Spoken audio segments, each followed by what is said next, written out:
Assalamualaikum warahmatullahi wabarakatuh.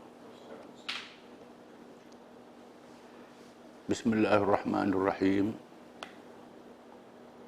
Alhamdulillah rabbil alamin. Ar-Rahmanir-Rahim. Maliki yaumiddin. Iyyaka na'budu wa iyyaka nasta'in. Ihdinas siratal mustaqim. صراط الذين أنعمت عليهم غير المغضوب عليهم ولا الضالين آمين. والصلاة والسلام على رسول الله وعلى آله وصحبه ومن والاه. اللهم اكشف عنا الوباء والبلاء والفحشاء برحمتك الواسعة. Wahai Tuhan kami, bebaskan kami daripada wabak, daripada bala bencana dan keburukan dengan rahmat-Mu yang luas. Allahumma aminna fi awtanina, dan amankanlah kami dalam tanah air kami. Wa qina bi rahmatika syarra ma qadait, dan peliharakan kami daripada keburukan yang Engkau putuskan menimpa kami.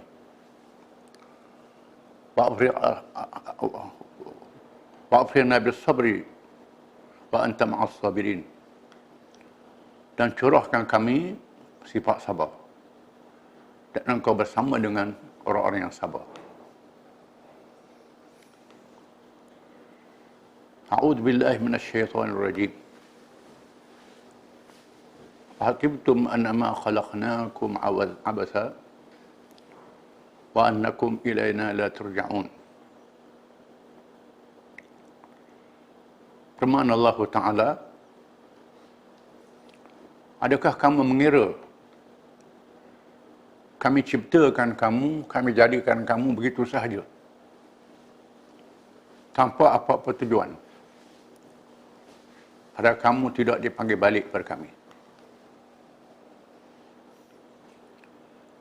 Tajuk perbincangan kita pada hari ini ialah bagaimana kita menghayati maqasid syariat, tujuan hukum syarak dalam menangani wabak COVID-19 yang dihadapi pada hari ini. Untuk menyatakan Islam adalah petunjuk di sepanjang zaman dalam semua keadaan. Islam adalah ad-din. Terjemahan dari perkataan ad-din yang tidak sama dengan perkataan agama ataupun religion dalam bahasa barat. Kerana ad-din itu petunjuk Allah yang merangkumi seluruh kehidupan manusia mengikut fitrah, mengikut naluri atau sifat semula jadinya. Manusia itu mempunyai jasad, tubuh badan, mempunyai nyawa, ada akal, dan tidak boleh hidup secara individu bersendirian. Mesti berkeluarga dan bermasyarakat. Dalam masa yang sama, mereka menjadi khalifah di atas muka bumi, dengan makna memakmurkan bumi dengan bahan-bahan yang ada di atas muka bumi yang digunakan oleh manusia. Dengan akal yang diberi, petunjuk Allah Ta'ala menjadi panduan, dan mereka berwawasan sehingga hari akhirat, bukan sekadar di atas dunia sahaja. Menunjukkan luasnya ajaran Islam ini. Dan Allah Ta'ala jadikan manusia mengandungi hikmat, tujuan kebijaksanaan yang perlu kita faham. Bukan sia-sia begitu sahaja. Begitulah luasnya ajaran Islam. Sehingga dari dunia sehingga akhirat. Riwayat manusia ini tidak habis di atas dunia saja. Bersama ke hari akhirat. Firman Allah Ta'ala, Ya ayyuhalladzina amanu taqullaha wal tanzur nafsum ma qaddamat lighad. Wahai orang yang beriman, bertakwalah kamu kepada Allah dan lihat, fikir apa yang kamu sediakan untuk hari esok, untuk hari akhirat. Dinyatakan oleh Rubai' bin Amir yang dihantar menjadi utusan menemui panglima tentera Parsi, menyatakan mesej Islam kepada seluruh manusia. Allah ta'asana linukhrija man sya' min ibadatil ibad ila ibadatillah wa min jawril adyan ila adlil Islam wa min dhiqid dunya ila sa'atid dunya wal akhirah. Allah Ta'ala yang membangkitkan kami umat Islam ini untuk mengajak seluruh manusia daripada memperhambakan diri kepada sesama makhluk, sesama manusia dan makhluk yang lain, kepada mengabdikan diri kepada Allah sahaja, daripada ajaran sama ada agama ataupun ideologi yang lemah, berlakunya kezaliman, kepenjangan kepada Islam yang adil, daripada wawasan dunia yang sempit kepada wawasan yang luas pada dunia sehingga hari akhirat. Dunia adalah tempat manusia singgah untuk menyediakan bekalan dalam menghadapi hari akhirat yang penuh dengan cabaran. Maka Allah Ta'ala menetapkan rukun-rukun hidup yang menjadi maqasid syariat, yang disebut ad-daruriyat, perkara yang perlu dalam kehidupan manusia, iaitulah agama, ad-din, an-nafs, nyawa, al-aqal, fikiran, an-nasal, keturunan, dan marwah, al-mal, dan harta. 5 perkara ini adalah rukun kehidupan manusia yang mesti digunakan bukan sahaja dalam kehidupan dunia, bahkan untuk bersedia bagi hari akhirat. Merupakan keistimewaan yang diberi oleh Allah Ta'ala mengikut tertib. Walaupun ikut tertib, tetapi tak boleh dipisahkan antara satu sama lain. Laksana mata rantai. Tiap-tiap satu mata rantai itu mesti berhubung dengan satu yang lain. Kalau tidak, tak dinamakan rantai. Macam rukun kita mengambil wudu, disebut basuh muka, 2 tangan hingga 2 siku, sapu kepala, basuh kaki. Mesti mengikut tertib. Basuh muka dulu.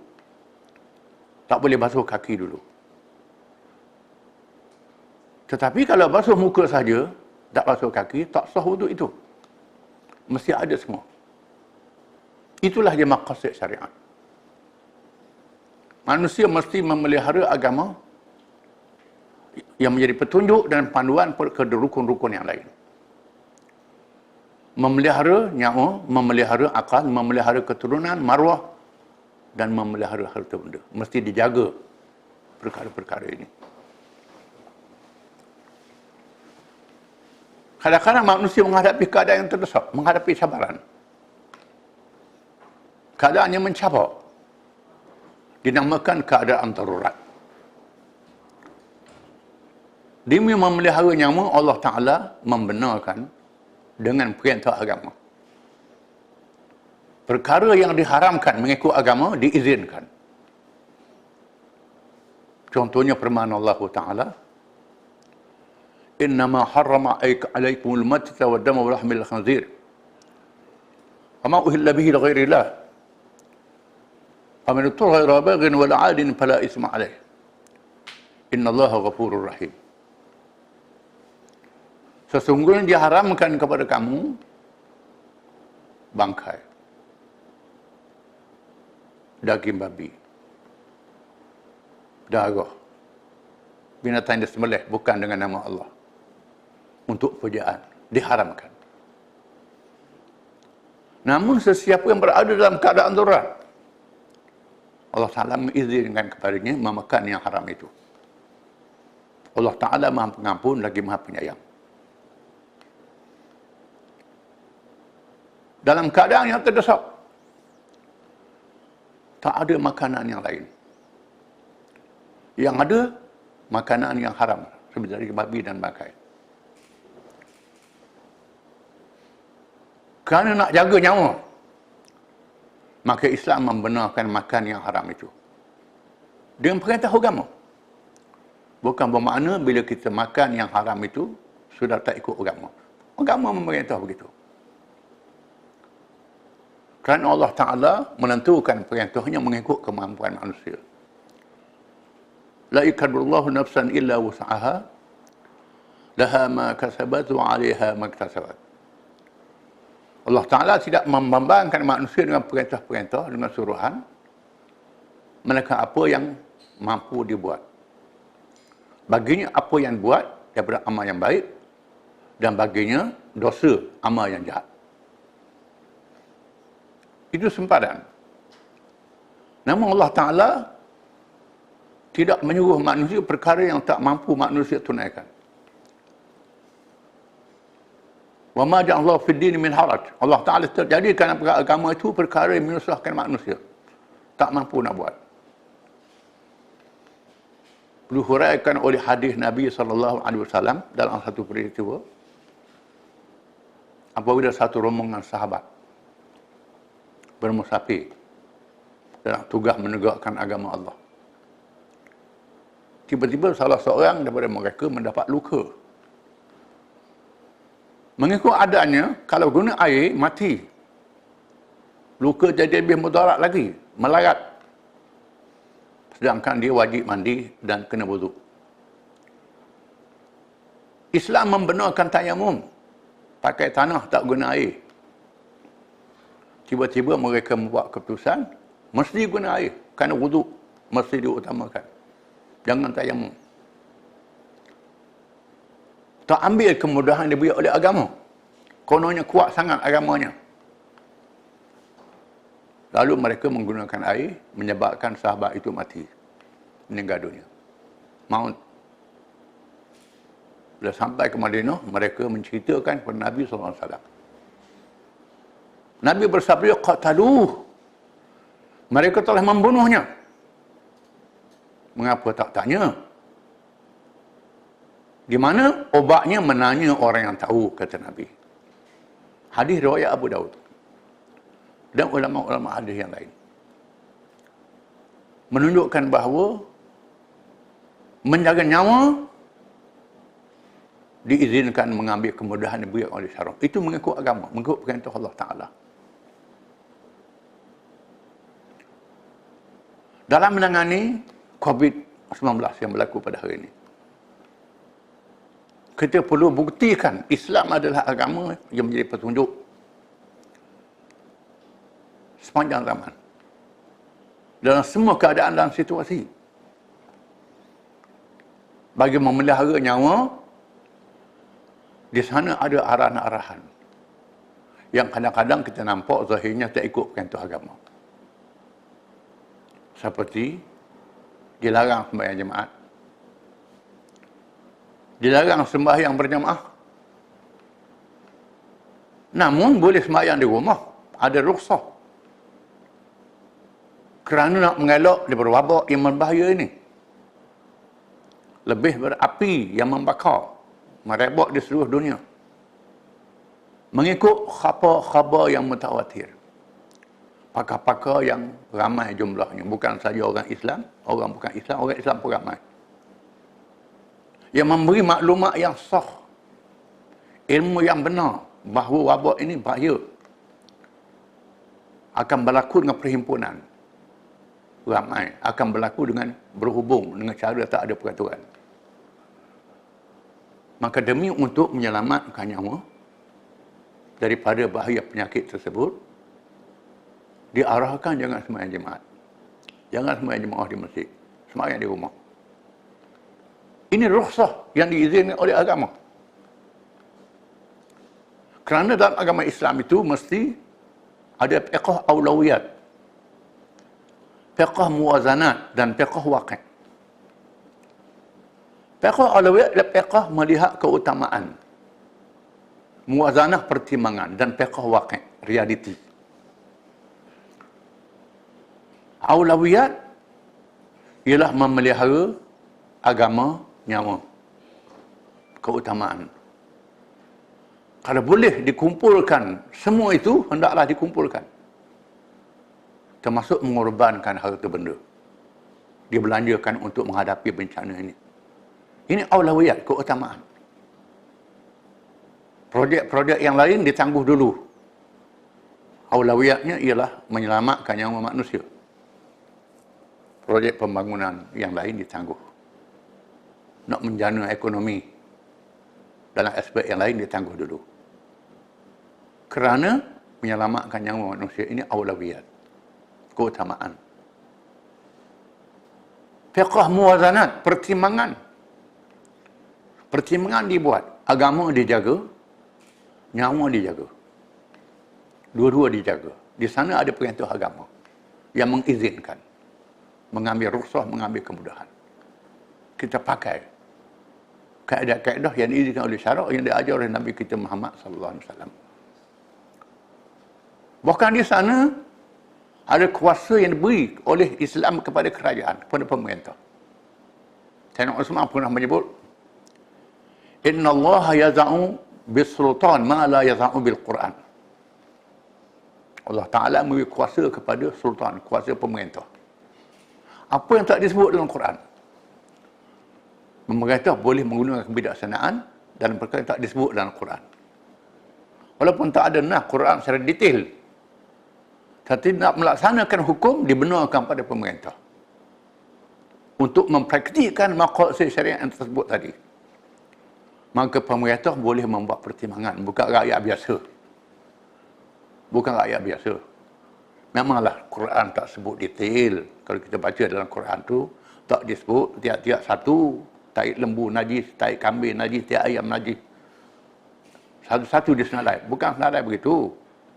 Bila sebut keji, semua yang keji itu najis.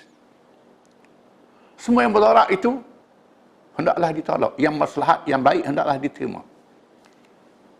Kerana matlamat maqasid syariat itu ialah mengambil yang maslahat, yang mendatangkan kebaikan di antara perkara yang ada dalam kehidupan manusia, dan menolak mudarat. Sekiranya berlaku dalam keadaan semua mudarat, maka dalam maqasid syariat disebut irtikab akhaffud dararin, memilih mudarat yang paling kurang. Diizinkan begitu sekali. Ada mudarat yang paling kurang. Mana mudarat yang paling kurang? Pernah berlaku dalam sejarah Islam. Apabila kaum Tatar menakluk Baghdad, pusat kerajaan Islam. Kaum yang terkenal dengan liar dan ganas. Mereka suka bunuh orang secara melampau. Yang menitah dibunuhnya. Dalam masa yang sama, mereka minum arak. Kuat minum arak. Sehingga minum arak di masjid. Kalau dia mabuk, dia tak bunuh orang. Kalau dia tak mabuk, dia bunuh orang. Kalau mabuk, tak bunuh orang. Maka biarkan dia minum arak di masjid. Menimpah. Arak dibawanya sehingga mencemarkan masjid. Tetapi kalau dia siuman molek, dia bunuh orang. Biar dia mabuk. Itu memilih mudarat yang ringan untuk menghindar mudarat yang lebih besar. Itu termasuk dalam maqasid syariat. Yang menentukan ialah ulil amri, yang mengendalikan urusan pemerintahan negara. Dalam kita menghadapi cabaran seperti ini, maka kita mesti menjual kebijaksanaan kepada hak yang berkenaan. Dalam sejarah Islam pernah berlaku wabak. Zaman Khalifah Umar bin Khattab radhiyallahu anhu yang saya sebut dalam kuliah yang lalu. Wabak Amwas. Sehingga membunuh ramai sahabat-sahabat Nabi radhiyallahu anhu. Ramai yang syahid kerana ditimpa taun. termasuk Abu Ubaidah Amir bin Jarrah radhiyallahu an, salah seorang 10 sahabat yang besar, ahli syura Nabi. Sayyidina Umar membuat agenda untuk melawat Syam. Kerana kemerdekaan Islam, kemerdekaan daripada penjajahan Rom. Peristiwa yang penting. Sampai di tengah jalan, dimaklumkan wabak sedang merebak di Syam. Abu Ubaidah ada di sana. Abu Ubaidah tak keluar daripada Syam. Tak melarikan diri. Umar bin Khattab radhiyallahu anhu tak masuk ke Syam, membatalkan. Kerana di sana ada hadis Nabi SAW, sekiranya kamu berada dalam keadaan taun, kamu jangan masuk di kawasan yang ada taun, kalau ada di luar. Dan kamu duduk dalam kawasan taun, jangan keluar. Itu ada hadis Nabi SAW. Kita mesti menghadapi ujian dengan penuh sabar. Ujian daripada Allah Ta'ala. Disebut dalam satu hadis, riwayat Aisyah radhiyallahu anha, qalat, sa'altu Rasulullah SAW anit ta'un. Faqala, azabun anzarahullah ala ibadihi ala man yasha' min ibadihi. Wa huwa rahmatul lil mu'minin. Faman waqa'a fihi wa waqafa muhtasiban falahu ajrul syahid. Rasulullah kata ta'un adalah bencana yang Allah timpakan kepada hamba-hamba yang dikehendaki untuk menguji hambanya, azab. Kepada orang beriman adalah satu rahmat. Barang siapa yang berada dalam ta'un, lalu dia sabar. Dia sabar. Dan ingat kepada qada dan qadar Allah Ta'ala. Dan dia berikhtiar. Dia sabar menghadapi ujian itu, maka dia mendapat pahala kelebihan syahid. Ini hadis yang sahih riwayat Imam Bukhari. Hadis yang sahih. Bermakna dalam kita berikhtiar menghadapi wabak ini, kita mendapat kelebihan dalam ujian. Ini kepada orang Islam yang beriman, yang percaya pada janji Allah Ta'ala. Sama ada mereka yang ditimpa penyakit itu, dia sabar dan meninggal dunia, syahid. Atau mereka yang bertugas untuk menyelamatkan manusia, dia sabar dan dia mati, dia syahid. Bahkan kalau tak mati, selamat, dia bersyukur dapat pahala syahid. Ini fadilat yang terberi pada orang yang beriman. Kalau dia tahu dan dia sedar, ini adalah ujian daripada Allah Ta'ala dalam menjalani kehidupan dunia. Marilah kita hadapi ujian ini dengan penuh kesabaran dan gunakan kebijaksanaan petunjuk agama kita dalam semua perkara. Agama kita satu agama yang sempurna, petunjuk Allah Ta'ala dalam menghadapi segala cabaran dalam kehidupan dunia ini. Kadang-kadang kita diuji dengan kesenangan. Kadang-kadang kita diuji dengan kesusahan. Apa yang menarik? Kesenangan lebih panjang daripada kesusahan. Kita dah senang berpuluh-puluh tahun. Datang susah. Tak sampai sebulan, 2 bulan, 3 bulan. Bukan setahun. Bahkan masa kita senang lebih panjang. Berkali ganda pada masa kita susah ini. Adakah kita tak bersyukur masa kita senang? Kita leka. Ingat. Dan kita mesti bersabar masa kita susah. Dalam masa yang pendek ini, ingat kurnia Allah Ta'ala kepada kita lebih mahal daripada segala-galanya. Mudah-mudahan kita mendapat kelebihan yang dijanji oleh Allah Ta'ala. Cukup sekadar itu pada hari ini. Wabillahi taufiq wal hidayah. Wassalamualaikum warahmatullahi wabarakatuh.